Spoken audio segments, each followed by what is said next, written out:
In today's video, I am going to teach you how to pass contact property values with hidden form fields in HubSpot.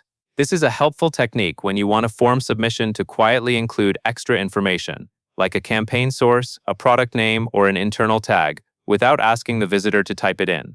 You will add a contact property field to your form, hide it from view, and then provide a value that HubSpot will submit along with the visible fields. Start by logging into your HubSpot account and going to the marketing menu. From there, click on Forms. This takes you to the Forms dashboard where you can manage and edit your existing forms. Next, find the form you want to update and click the form name to open the editor. Take a moment to confirm you are editing the correct form, because any changes you publish will affect every page where that form is used.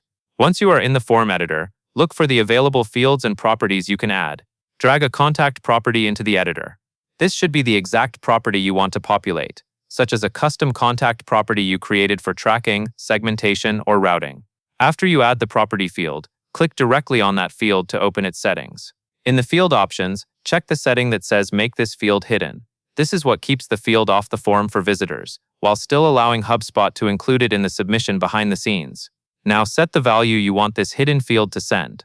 You can do this by entering a pre-populated value, which is useful when the form is always tied to the same campaign or offer. Or you can use a query parameter, which is useful when the value changes based on the link someone used to reach the page. When you use query parameters, make sure your links use consistent parameter names so HubSpot can match and capture them reliably. Finally, save your changes by clicking Update or Publish, depending on what your form editor shows.